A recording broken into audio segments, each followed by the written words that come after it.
আসসালামু আলাইকুম। আমি মোসাম্মদ ফারজানা আক্তার বৃষ্টি বগুড়া থেকে বলছি। দূরে এবং কাছে, দেশ এবং দেশের বাহিরে যেখান থেকে আমার ভিডিওটি দেখছেন না কেন, আশা করি আল্লাহর অশেষ রহমতে আপনারা সবাই ভালো আছেন। আমরাও আলহামদুলিল্লাহ সবাই ভালো আছি। তো আজকে আমার সারাদিনের কিছু টুকিটাকি কাজ আপনাদের সঙ্গে শেয়ার করব।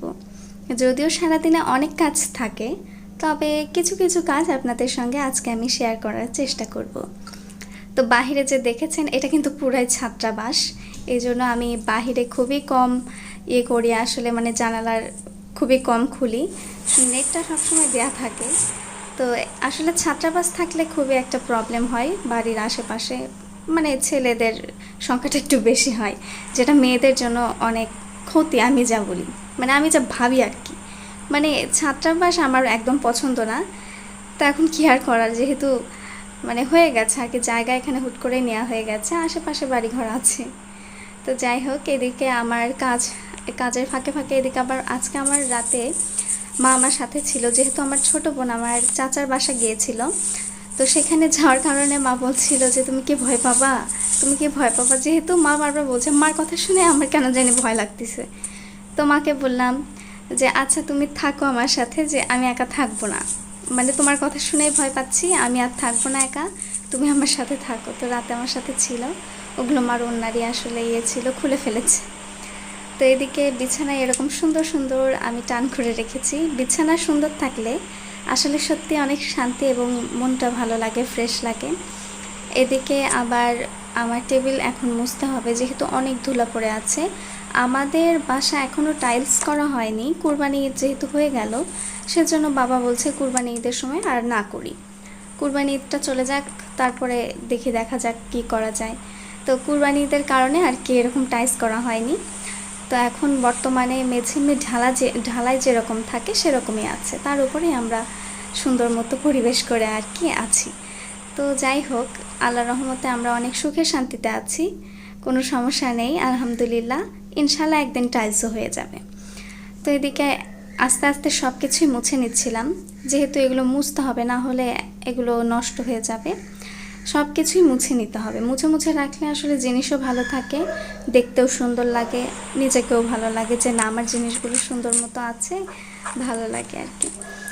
তো টেবিলের এরকম ফাঁকে ফুকরে অনেক ধুলা ময়লায় আর কি থাকে, যেহেতু ওই যে বললাম টাইলস হয়নি, মানে ঢালাইয়ের যে ধুলাগুলো সেগুলো আর কি উড়ে উড়ে আসে, কখন কোন দিক দিয়ে আসে বলা যায় না।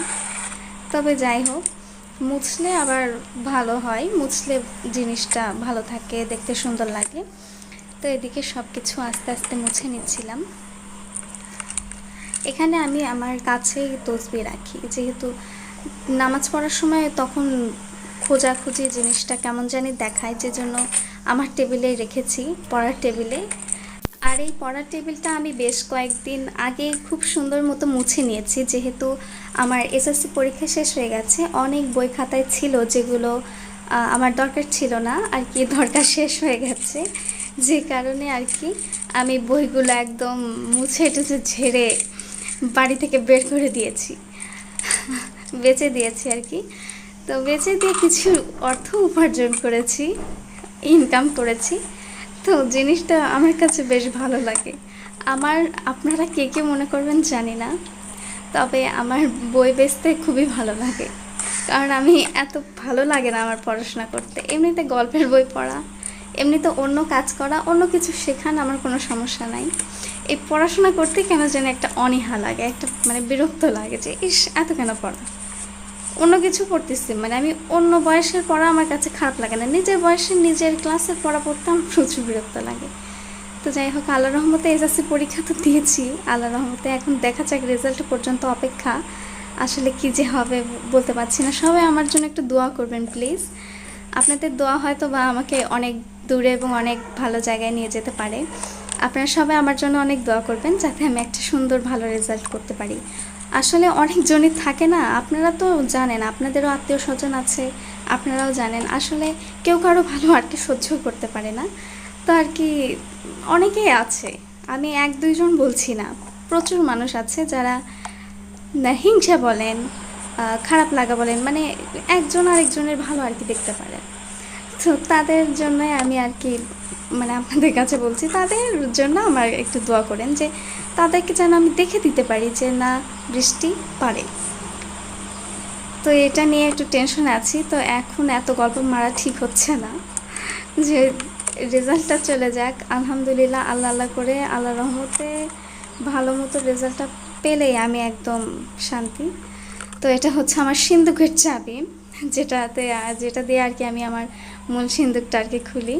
তো এটা কয়েল স্ট্যান্ড আমি রেখে দিই সবসময়, যে কখন কয়েল স্ট্যান্ড লাগে না লাগে বলা যায় না। তো সবসময় রেখে দিই, যখনই একটা করে পাই কয়েলের প্যাকেট থেকে রেখে দিই। আর এদিকে আমার কাছে কিছু মেহেদি আছে, মেহেদি দিতে আমি খুবই পছন্দ করি, খুবই পছন্দ করি। মেহেদি দেওয়া আমার একটা নেশা বলেন, একটা ভালো লাগার জায়গা বলেন, সত্যি অনেক আমার পছন্দ। এজন্য আমাকে সবাই মেহেদি গিফট করছে ইদানিং। আমি কেন যে গিফট করছে বুঝতে পারছি না, তবে যেহেতু গিফট করছে খুবই ভালো লাগছে। আসলে গিফট ছোট হোক বা বড় হোক, গিফট পেলে কিন্তু যে কারোরই ভালো লাগে। আমার তো অনেক ভালো লাগে, সেটা ছোট হোক বা বড় হোক। তো এগুলো গিফটেরই মেহেদি। তো আমি সুন্দর করে রেখে দিচ্ছিলাম, যেহেতু আবার আমি মেহেদিগুলো আমার হাতে কাজে লাগাবো। তো তারপরে এরকম সুন্দর করে মুছে নিচ্ছিলাম। আসলে কাজ করতে ভালো লাগে, সব সময় না। আমি কাজ করতে পছন্দ করি, কিন্তু সব সময় করতে আর কি সত্যিই ভালো লাগে না। এটা সবারই আমার মনে হয় যে কোনো একটা সময় হয় দিনের মধ্যে যে এই সময় কাজ করতে খুবই ভালো লাগছে। তো তখনই আর কি সেই কাজের সেই ইয়েতে আর কি সব কাজ সেরে ফেলা উচিত। হ্যাঁ, সেই ইয়েতে। তো তারপরে এরকম আমি টেবিলটা গুছিয়ে নিয়েছি। এখন সত্যি অনেক ভালো লাগছে যে অনেক ধুলা ময়লা ছিল, গুছিয়ে নিতে পেরেছি। তো টেবিলের পাশে আমি আবার এরকম কম্পিউটার টেবিল রেখেছি। কয়েকদিন আগে কম্পিউটার নিয়েছি, এটা নিয়েও অনেক তোলপাড় হয়ে গেছে। আপনারা কে কে খুশি হয়েছেন কম্পিউটার নেওয়াতে, সেটা কমেন্টে অবশ্যই জানাবেন। আপনাদের কমেন্ট আমাকে সত্যি অনেক অনুপ্রেরণার জায়গায়। আপনাদের কমেন্টে আমি অনেক সাহস পাই, সত্যি আমার অনেক ভালো লাগে। আপনারা যে কমেন্ট করেন, আপু সত্যি অনেক ভালো হয়েছে, সত্যি অনেক ভালো লাগছে, তুমি বড় কিছু হও, এসে আবার অনেকে বলতে একজন স্পেশালি বলে যে আপনাকে ঠেকায় কে, আপনি কখনো থামবেন না। তো সত্যি আর কি আপনাদের কমেন্ট আমাকে অনেক সাহস যোগায়। তো আপনারা বেশি বেশি আমাকে কমেন্ট করবেন যাতে আমি সাহস পাই। আসলে এমন অনেক মানুষ আছে যারা আপনার সফলতা পছন্দ করবে না, আপনি সবসময় নিচু হয়ে থাকেন, আপনাকে যাতে দাবায় রাখা যায় এরকমই সবাই করে। তো এরকম আসলে ঠিক না।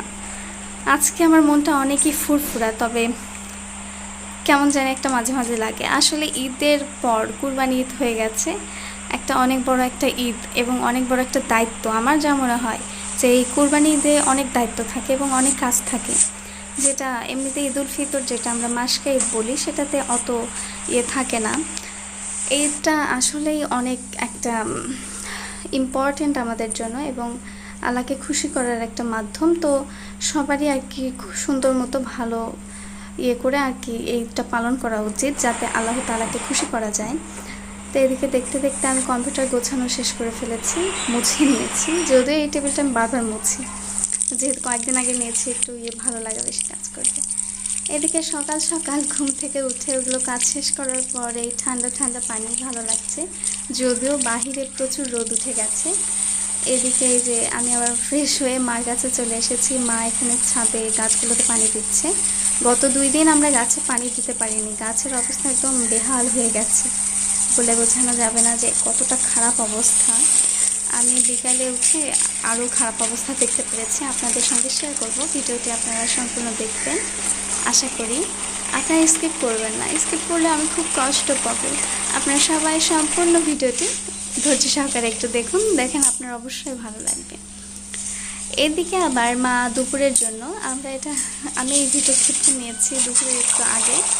দুপুরে যে মাংস রান্না হচ্ছে, গরুর মাংস, কুরবানির মাংসের এই এতগুলো মাংস একসাথে রান্না করলে যে একটা মজা হয় সেটা সত্যি অতুলনীয়। আমরা স্বাভাবিকভাবে যে মাংসগুলো ধরেন এতগুলোই রান্না করি, তাও মনে হয় ওই টেস্টটা পাওয়া যায় না, যে কুরবানির একটা মাংসের যে স্বাদ সেটা আমরা পাই না। তো এই জিনিসটা আমার কাছে আনকমন লাগে এবং খুবই ভালো লাগে। আর মাটির চুলায় এরকম রান্না করা মাংস কেমন লাগবে বলেন? অনেক মজা লাগবে। গরম গরম ভাত এরকম মাংস জমে যাবে একদম দুপুর। তো ছাদে আসলাম, আসার পরে দেখছি যদিও খারাপ অবস্থা, অনেক গাছের গোড়ায় অনেক ঘাস জমে গেছে। কয়েকদিন আমি বাসায় ছিলাম না, এজন্য অনেক কাজ হয়নি। আবার আমি এই দিকটাতে অনেক অলস আছি, সত্যি কথা যেটা সেটা বলছি। এদিকে অনেক অলস আমি মানে এগুলো পরিষ্কার করতে খুব বিরক্ত লাগে আমার। মাই এগুলো বেশিরভাগ পরিষ্কার করে থাকে। তো এদিকে আবার দেখেন মাশাআল্লাহ কত সুন্দর পেয়ারা ধরেছে, এখানে 2টা ধরেছে, আবার নিচে এখানে 2টা ধরেছে। সত্যি গাছের এরকম ফল দেখতে অনেক ভালো লাগে। তবে এর পিছনে যে কত পরিশ্রম থাকে শুধু যারা গাছ পরিচর্যা করে তারাই বলতে পারবে। এদিকে কষ্টের বিষয় হচ্ছে, আমি এর আগে আপনাদের সঙ্গে ভিডিও শেয়ার করেছিলাম যে আমার ড্রাগন গাছে এরকম ফুল এসেছে। অনেকে অনেক ভালোবাসা দিয়েছেন, বলেছেন যে ইনশাল্লাহ হবে। তো আর কি কেন যে হলো না বুঝলাম না। বড়ই হয়ে গিয়েছিল, তারপরে দেখি হুট করে এরকম হলুদ হয়ে গেল। মানে এইদিকে বৃষ্টি হচ্ছে একবার, রোদ হচ্ছে একবার, মনে হয় এরকম আবহাওয়ার কারণেই না কি বলতে পারছি না। এদিকে 3টা এরকম ফুল এসেছিল, 3টাও হয়নি। এটা খুবই কষ্টের আসলে। ফলে মানে ফুল যখন আসে গাছে খুব একটা আনন্দের বিষয় হয়, তবে যখন এরকম ফুল আমি নষ্ট হওয়া দেখে ছিঁড়ে ফেলে দেই তখন এটা আরও বেশি কষ্টের হয়। তো যাই হোক, এদিকে এই যে 4টা ফুল আমার নষ্ট হয়ে গেছে, ওইদিকে আরেকটা ফুল আছে, তবে ওইদিকে আমি আর যাইনি। এদিকে এই যে 4টা ফুল নষ্ট হয়ে গেছে, এগুলো যত দেখছি কষ্ট আরও বাড়ছে। যদিও এর আগের বার অনেক ড্রাগনই খেতে পেরেছি, এবার বলতে পারছি না আসলে, এমন একটা আবহাওয়া, আবার পরিচর্যাও হচ্ছে না, কি যে হবে।